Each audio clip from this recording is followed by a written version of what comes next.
नमस्कार दोस्तों, आप सबका स्वागत है हिंदी की इस ऑनलाइन क्लासेस में। और साथियों, आज हम पढ़ने जा रहे हैं बीएड द्वितीय वर्ष को लेकर। और बीएड द्वितीय वर्ष के अंतर्गत आज का जो हमारा शिक्षण विषय है वो है हिंदी का शिक्षण शास्त्र को लेकर। और हिंदी के शिक्षण शास्त्र के अंतर्गत हमारा जो इकाई है तृतीय, वो है हिंदी भाषा शिक्षक के रूप में। हिंदी भाषा शिक्षक के अंतर्गत कौन कौन से ऐसे गुणों का होना आवश्यक है, उस बारे में हम अध्ययन इस इकाई के माध्यम से कर रहे हैं। तो आज के इस इकाई के अंतर्गत हमारा जो प्रकरण है वो प्रकरण है कार्य की योजना 1986 के तहत, POA प्लानिंग ऑफ एक्शन 1986, राष्ट्रीय शिक्षा नीति 1986 के तहत। साथियों, जब हमने शिक्षकों के व्यावसायिक उन्नयन के लिए हमने पढ़ा था कि जैसे कि शिक्षक के व्यावसायिक जो शिक्षक का जो व्यवसाय है उसके उन्नयन के लिए हमें कौन कौन सी बिंदुओं को ध्यान में रखना है, कौन कौन से गुणों को ध्यान में रखना है, या कौन कौन सी ऐसी बातें हैं जिनको हमें अपने व्यवसाय के लिए अपनाना है। तो ठीक उसी के तहत हमने पढ़ा था कि सेवारत जो शिक्षकों का प्रशिक्षण है, जो पहले से राजकीय सेवा में कहीं ना कहीं कार्य कर रहे हैं, उनके लिए सेवारत प्रशिक्षण है किस प्रकार से होने चाहिए। तो उसी के तहत हमने बारे में इसके पूर्व के वीडियो व्याख्यानों में हमने अध्ययन किया था। और आज हम जो अध्ययन करने जा रहे हैं वो महत्वपूर्ण बिंदु जो कुछ हैं हमने जो बोर्ड पे नोट कर लिए हैं, वो किसको लेकर है? प्लानिंग ऑफ एक्शन को लेकर, कि भाई सेवारत जो शिक्षकों का जो प्रशिक्षण है या उन प्रशिक्षणों के माध्यम से हम शिक्षकों से किस प्रकार की अपेक्षाएं कर सकते हैं, और शिक्षकों से अपेक्षाएं करें कि वो बालकों को किस प्रकार से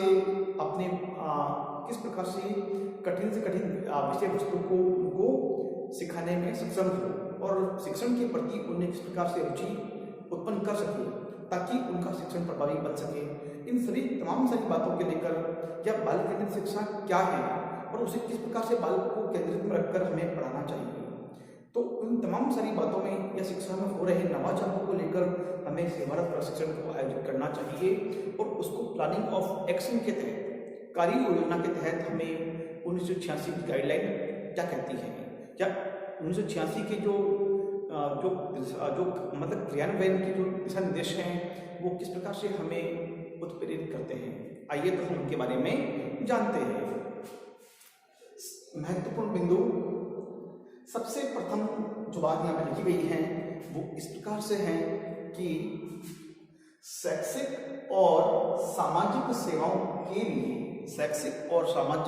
के लिए अध्यापकों की भूमिका विभिन्न प्रकार की सेवाओं, अध्यापक की जो भूमिका है उसमें विभिन्न प्रकार की सेवाओं, क्रियाकलापों में सहभागिता, विभिन्न प्रकार की सेवाओं में, क्रियाकलापों की सहभागिता में, और हेतु मूल्यांकित किया जाता है। इसमें यह है कि जिसे जो अध्यापक हैं उनको शिक्षण के साथ साथ सामाजिक सेवाओं के भी नियम को मतलब हम मूल्यांकित कर सकते हैं कि भाई जैसे सेवारत प्रशिक्षण को ये भी सिखाया जाता है कि अध्यापक केवल शैक्षिक कार्य तो करेंगे लेकिन कुछ उनके सामाजिक उत्तरदायित्व होते हैं, क्योंकि समाज का निर्माण करने वाला अध्यापक ही होता है। तो उनको समाज के लिए भी किस प्रकार से कार्य करने हैं तो वहाँ भी बताया गया है। जैसा कि साथियों हम लोगों ने देखा भी है, पढ़ा भी है। आप लोग जब इंटर्नशिप के दौरान जब विद्यालय में गए थे, उन्होंने आपने देखा होगा वहाँ पर, या अभी जो जाने वाले हो तो आप नोट करोगे कई बार के जैसे राज्य सरकार ने और केंद्र सरकारों ने समुदाय की भागीदारी को विद्यालय की पहुंच तक सुनिश्चित किया है। एक कहते हैं कि जिसे निजी भागीदारी के तहत मतलब अभिभावकों का विद्यालय से सीधा जुड़ाव होना बहुत जरूरी है। उसके लिए बहुत सारी जगह SMC, STMC का गठन किया जाता है, वो यूं कि समुदाय विशेष उस विद्यालय से जुड़े और सामाजिकता का जो परिवेश है बालक के लिए एक केवल अध्यापक का ही उत्तरदायित्व न होकर एक समुदाय का भी मतलब उसमें सहभागिता होनी आवश्यक है। इसके लिए उन नवाचारों का प्रयोग वहां पर किया जा रहा है। क्रियाकलापों में सहभागिता हेतु मूल्यांकित किया जाता है कि उन्हें समुदाय के लिए भी कार्य करने हैं और समुदाय विशेष के जो कार्यक्रम है उनमें भी अध्यापक को भागीदारी लेनी है, साथ में अपने शैक्षणिक क्रियाओं को भी करना है और साथ में हो रही भाई हम जैसे बाल केंद्रित शिक्षा है उसमें केवल शिक्षण क्रियाओं के आधार पर ही ग्रेडिंग नहीं दी जाती है, बल्कि उनको सह शैक्षिक गतिविधियों को भी वहाँ पे प्रशिक्षण देना है, उनके आधार पर उन्हें अभिलेख तैयार करना है, उनको ग्रेडिंग देनी है। क्योंकि वर्तमान शिक्षा जो प्रणाली है उसमें केवल शिक्षण की ग्रेडिंग को आधार नहीं माना गया है, शिक्षण प्रक्रिया का भी अपना एक स्तर है, लेकिन सह शैक्षिक गतिविधियों में बालक यदि कार्य करता है, उसमें अपनी सहभागिता का निर्वाह करता है, तो हमें वहाँ पे भी उसके लिए ग्रेडिंग निर्धारित करनी है और यही बाल केंद्रित शिक्षा का महत्व है।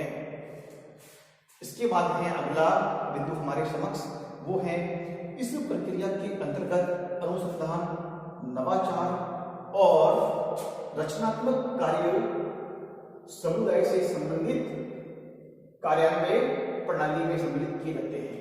इस प्रक्रिया है, इस प्रक्रिया में क्या होता है कि अनुसंधान, रिसर्च से संबंधित भी कार्य हैं तो भी उसमें मतलब शामिल किए जाते हैं और नवाचारों से लेकर इस प्रशिक्षण के अंतर्गत कोई रिसर्च निकलकर सामने आता है बालकों के किस प्रकार के व्यवहार को लेकर या उनकी शिक्षण प्रक्रियाओं को लेकर या शिक्षण विधि को लेकर या फिर विषय वस्तु को लेकर, तो उस पर भी कार्य किया जाता है। और नवाचार और भी निकलकर सामने क्या आएंगे कि नवाचार उसमें निकलकर बालकों की शिक्षण व्यवस्था के दौरान कुछ नवाचार हमारे सामने निकलकर सामने आते हैं अथवा नहीं आते हैं। और रचनात्मक कार्य समुदाय से संबंधित कार्यान्वयन प्रणाली में सम्मिलित किए जाते हैं।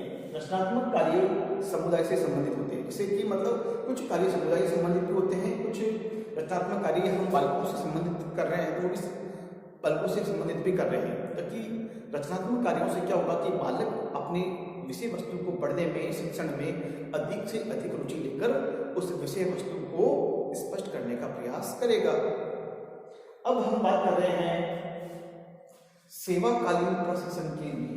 सेवाकालीन प्रशिक्षण के लिए दक्ष सेवारत अध्यापकों की आवश्यकता है जो विभिन्न स्तरों पर शिक्षण प्राप्त करने हेतु प्रेरित करते रहे। तो सेवाकालीन प्रशिक्षण होता है, जो अध्यापक पहले से राजकीय सेवा में कार्यरत हैं उनके लिए सेवारत प्रशिक्षण कार्य आरंभ किए जाते हैं। तो ऐसी स्थिति में क्या होता है कि प्रशिक्षण देने वाला जो प्रशिक्षक है वो एक दक्ष होना चाहिए, एक ज्ञाता और विद्वान व्यक्ति होना चाहिए, जिससे क्या होगा कि जो विभिन्न स्तरों पर शिक्षण की जो विभिन्न स्तर है वहाँ पर शिक्षण को प्राप्त करने के लिए, मतलब शिक्षण को प्रभावी बनाने के लिए मतलब वो उनको प्रेरित कर सके, क्योंकि वो उन अध्यापकों को प्रेरित करेगा और अध्यापक उस प्रशिक्षण के माध्यम से उस किसी भी नवाचार को अपनाने में कभी भी परहेज महसूस नहीं करेंगे और अपनी शिक्षण प्रक्रिया में हमेशा एक नवाचारों को अपनाते हुए विषय वस्तु को, शिक्षण को प्रभावी बनाने का प्रयास कर सकते हैं। इस विधि में अध्यापकों को रचनात्मक, सृजनात्मक, अभिनवी प्रक्रिया, अभिनवी से मतलब है कि नवीनतम जो प्रक्रिया है और व्यावसायिक उत्तरदायित्व निभाने के लिए प्रेरणा प्राप्त हो सकेगी। इस विधि में जो प्लानिंग ऑफ एक्शन का जो कार्य है, कार्य योजना का जो कार्य है 86 के तहत, उसमें ये बात कही गई है कि जो प्रक्रिया है उसमें अध्यापक जो होते हैं उनको कौन कौन से कार्यों की ओर मतलब प्रेरित किया जाएगा। तो उसमें कुछ कार्य निकल सामने आते हैं। एक तो रचनात्मक कार्य, अध्यापक कुछ चीज़ों को रचना करना सीखेंगे और रचनात्मकता के बारे में जानना सीखेंगे। ठीक उसी प्रकार से सृजनात्मकता, कुछ सृजनशील बनने की, बालक को सृजनात्मकता की ओर ले जाने का प्रयास उस प्रशिक्षण में वो सीखेंगे। अभिनवी प्रक्रिया, कुछ प्रक्रिया निकल कर सामने आती है। अभिनवी मतलब कुछ नवाचार से जुड़ी हुई प्रक्रिया निकल कर सामने आती हैं और बालकों के लिए वो शिक्षण को रुचिकर बनाने में या उनके लिए एक लाभकारी है, तो उसे मात्र अपनाया जाएगा। और व्यावसायिक उत्तरदायित्व, अपनी व्यवसाय से जुड़े हुए उत्तरदायित्व हैं, उनको निभाने के लिए प्रेरणा प्राप्त होती, उनको निभाने के लिए जो अपने व्यावसायिक उत्तरदायित्व को निभाने के लिए प्रेरणा प्राप्त उस प्रशिक्षण के दौरान करेंगे।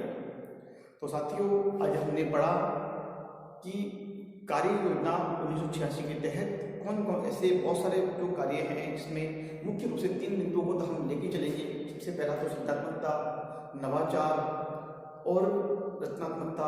इसके अतिरिक्त जो और भी महत्वपूर्ण बिंदु हमारे सामने हैं, तो वो ये है कि हम इस पाठ योजना पूरी जो पूरी कार्य योजना है, उसमें हम अपनी जो व्यावसायिकता है, अपना जो शिक्षक का जो व्यवसाय है, जो पैसा है, उसके प्रति उत्तरदायित्वों का निर्वाह हम किस प्रकार से करें, ताकि बालकों को, समाज को उसका फायदा 100% होना चाहिए।